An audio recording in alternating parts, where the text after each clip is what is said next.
Hello students, welcome to my channel math mastery hub.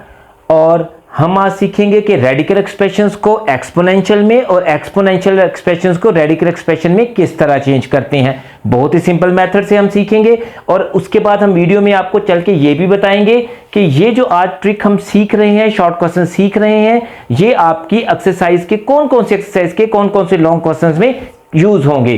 तो students हम start करते हैं बहुत ही सिंपल मेथड से। ये देखिए, ये स्क्वायर रूट का साइन है और ये इक्वल लिखा हुआ है, ब्रैकेट डाल के मैंने इसकी पावर 1/2 लिखी हुई है और यहां पर क्यूब रूट है और क्यूब रूट में मैंने क्या लिखा हुआ है, ब्रैकेट डाली हुई है और पावर 1/3 लिखी हुई है।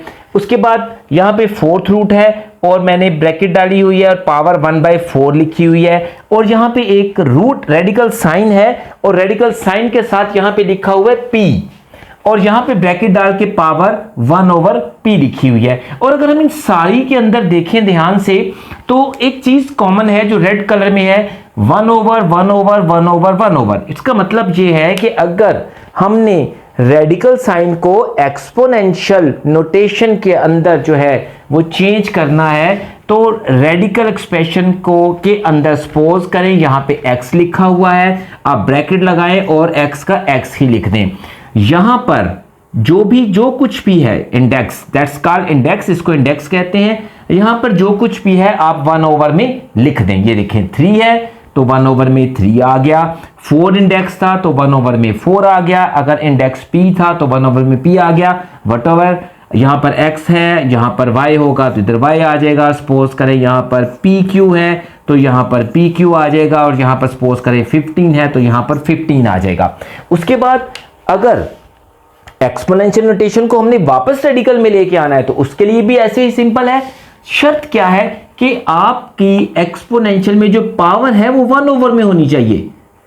देखें 1/2, 1/3, 1/4, 1/p, पावर किस में होनी चाहिए, 1/, में होनी चाहिए। तो कुछ भी नहीं करना, अगर पावर 1/, में है इसी तरीके से आप इसको हम कहते हैं जी बेस, आप बेस को उठाएंगे, लिखेंगे, उसके ऊपर क्या लगाएंगे जी, रेडिकल साइन लगाएंगे और 1/, में ओवर के नीचे जो पावर है उसको इंडेक्स में लिख देंगे। तो चलिए स्टार्ट करते हैं इसी मेथड को। ये देखें जी, रेडिकल साइन में लिखा हुआ है -64 का क्यूब रूट। तो क्या सिखाया आपको, आप क्या करें जी, बस ब्रैकेट लगाएं, रूट के अंदर जो भी बेस है उसको लिखा रहने दें और रूट के बाहर जो इंडेक्स है उसको 1/, में लिख दें।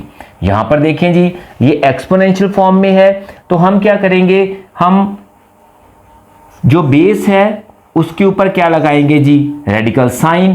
क्योंकि पावर 1/, में लिखी हुई थी तो ये 1/, के नीचे वाला आपको सिखाया, नीचे वाला जो है वो यहां पर एज अ इंडेक्स आ जाएगा। अब यहां पर देखें तो y की पावर है -2/3। तो -2/3 के लिए हमें क्या चाहिए था, हमें तो तब सॉल्व होगी, तब रेडिकल जो एक्सपोनेंशियल फॉर्म है रेडिकल में आएगी जब पावर होगी, पावर किस में होगी, 1/, में। तो अब यहां पर तो -2/3 है तो हम क्या करेंगे, हम -2 इस y की पावर रखेंगे और यहां पे पावर क्या आ जाएगी, 1/3। स्टूडेंट्स 1 कहां से आया, अगर कुछ भी नहीं होगा यहां पर तो 1/3 तो 1 तो है यहां पर, तो ये क्या हो जाएगी 1/3। तो अब हमारा मसला हल हो गया। अब हमें क्या था, हमने कहा जो बेस है उसको एज इट इज लिखेंगे, उसके ऊपर क्या लगाएंगे जी, रेडिकल साइन, पावर 1/, में थी, ओवर से नीचे जो डिजिट है उसको यहां पर इंडेक्स में लिख देंगे। यही प्रोसेस हम यहां यूज करेंगे। कैसे कि यहां पर क्या थी 3/5, हमें तो चाहिए 1/5, हम ये 3 देंगे 2 को 3 दिया जी, 2 की पावर हो गई 3, यहां रह गई 1/5। तो स्टूडेंट क्या किया, जो बेस थी ये सारी की सारी बेस है, हम इसको लिखेंगे और ऊपर डाल देंगे रेडिकल साइन। पावर 1/, में जो ओवर से नीचे पावर है उसको हम यहां पर लिख देंगे इंडेक्स में। तो आप इसको 2 की पावर 3 8 होती है, 8 का 5th रूट भी लिख सकते हैं। तो स्टूडेंट्स अब ये है कि ये वाले जो शॉर्ट क्वेश्चंस का ट्रिक है कि हमने रेडिकल एक्सप्रेशन को एक्सपोनेंशियल नोटेशन में और एक्सपोनेंशियल नोटेशन को रेडिकल एक्सप्रेशन में कहां पे यूज होगी। तो ये अगर आपको आती है, समझ आ जाए तो ये आपको हेल्प करेगी एक्सरसाइज 2.4 के लॉन्ग क्वेश्चंस करने में और 3.4 लॉगरिथम के जब लॉन्ग क्वेश्चंस करेंगे तब भी आपको एक्सपोनेंशियल को रेडिकल में चेंज करना आना चाहिए। तो स्टूडेंट्स, अगर आपको हमारे मेथड्स आसान लगते हैं तो आप हमें सब्सक्राइब करें, हमारी वीडियोस को शेयर करें।